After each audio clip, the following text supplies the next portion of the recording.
So hello again everybody, welcome to Wednesday of COP26, day 4 already, and I'm sitting outside the green zone.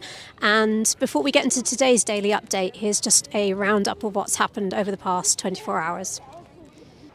Thank you, Kathryn. Well, of course, the big headline developments here at Glasgow over the last 24 hours was that announcement on deforestation and the one on methane. Let's take both in turn. The one on deforestation, over 100 countries came together to pledge to end and reverse deforestation by 2030. The countries included cover 85% of the world's forests and include this time round Brazil, which wasn't included in such a pledge back in 2015. So it's obviously very welcome. Of course, we want to see that deforestation ending as soon as possible and then going to reverse so that we actually see regeneration of forests worldwide so that they can play the role in helping us tackle climate change. But of course, the question has been raised. We have seen commitments like this before. There was a commitment that wasn't much different from this back in 2015 at the Paris Climate Agreement. What's going to make it stick this time round? And if it's to stick, we would say at the Wildlife Trust, it has to be hardwired into existing and future trade deals. Also in the last 24 hours, we've seen that headline announcement on cutting methane emissions. This was led by the US and the EU and signed by over another 100 countries here represented at Glasgow. And it's to cut methane emissions by 30% by 2030. And this is welcome. Methane is a really potent greenhouse gas, 80 times more potent than carbon dioxide. And because it's short-lived in the atmosphere and actually does that warming effect much more quickly than carbon dioxide. Actually, in terms of the short-term way of trying to hold back temperature increases, cutting methane use and emissions is really significant. Thank you very much. Back to you, Kathryn. Today's theme that we're going to be talking about is young people and youth action on climate change, and I'm really delighted to be joined by Ima Rafferty, who's representing Ulster Wildlife Trust here at COP26. Yep. Ima, do you want to just introduce yourself? Yep, so as you say, I'm Ima Rafferty. I am a COP26 One Step Greener ambassador. I'm also part of our Bright Future campaign in Ulster Wildlife, and through that we've had lots of lovely opportunities to make change happen, to get our voice heard to politicians, and all of that is very important to bring into COP26. You know, youth is the driving force behind everything that's happening here. The agenda wouldn't be as high up now in governments if it wasn't for the young people, and it's young people that understands this more than anybody because we are going to live through it. You know, the adults are making decisions on our behalf, and that's why it's so important that we have the young people at COP, because we are here because we have a passion for this, we have determination for this, while some governmental bodies are here because they have to be, it's their job. So that's why it's really important to get that balance between the passion of the young people and the power of the adult generation. So we've seen right from the beginning of COP26, from the opening ceremony, the importance and the momentum behind sort of the youth movement on climate action. Mm-hmm. We've seen a lot of young speakers, some really emotive speeches coming out of the Blue Zone and the plenary discussions. Do you want to say a little bit, Ima, about some of the things that you've seen perhaps around the green zone and some of the things you've heard as well? Yeah, absolutely. So the green zone, there's a real buzz around it. You walk in, there's lots of lovely exhibitions, lots of innovative people around you, so much creativity, so much art.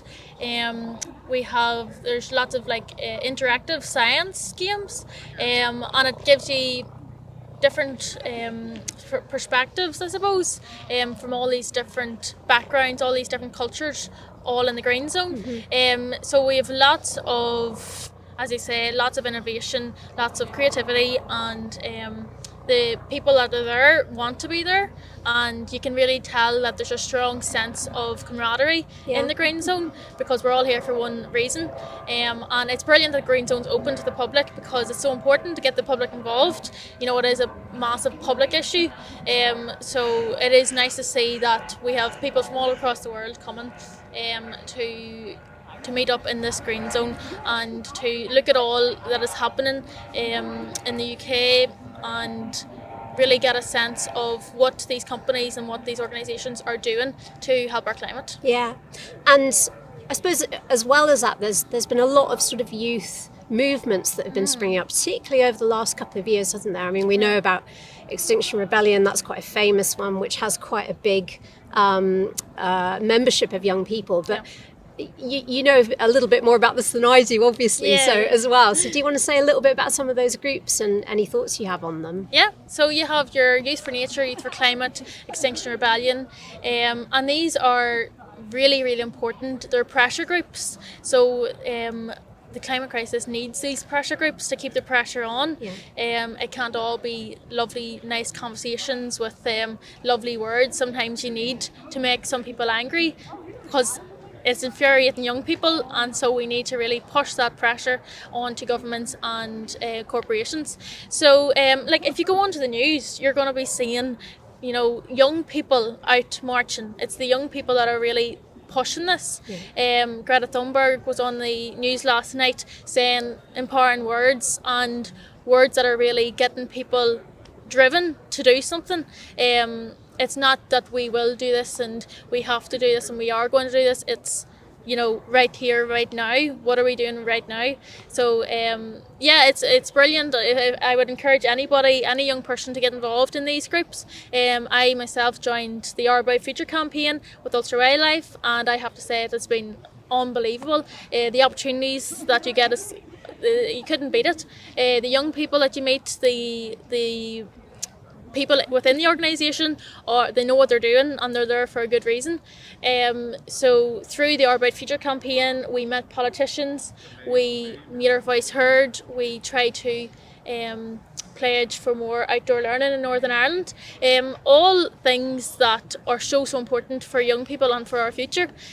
So as I say, I would encourage any young person to join any of these groups. We need to keep the hope alive, and we can only keep that hope alive through action. But do keep an eye out on our social platforms for the Youth Manifesto, and that'll be launching Friday 5th of November.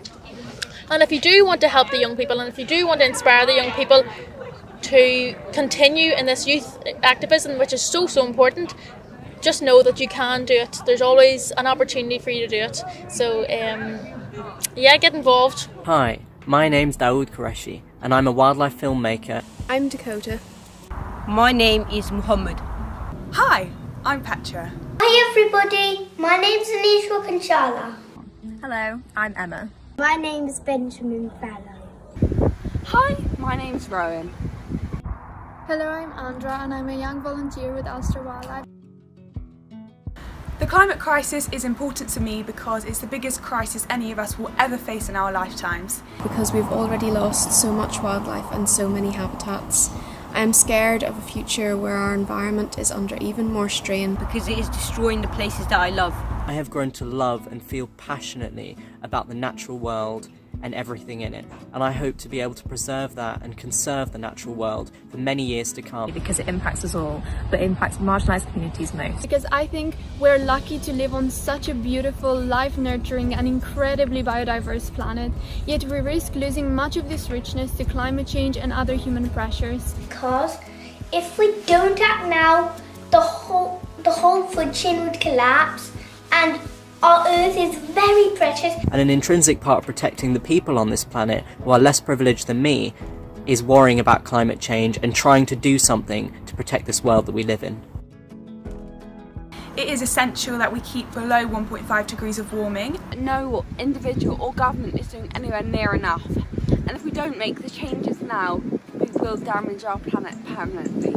It is essential that we take the urgent measures to stabilise our climate and restore nature. Don't just talk about climate change, act now to stop it.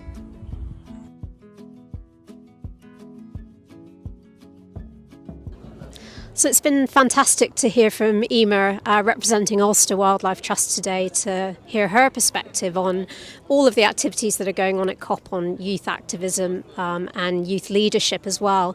And we've heard so many fantastically emotive and passionate speeches from young people at this COP so far. It really does feel like the young person's COP. You know, it's so high on the agenda. So join us tomorrow again for the next daily update. We're going to be shining a spotlight on the energy sector, as well as obviously bringing you all the news from the day's negotiations. So see you then.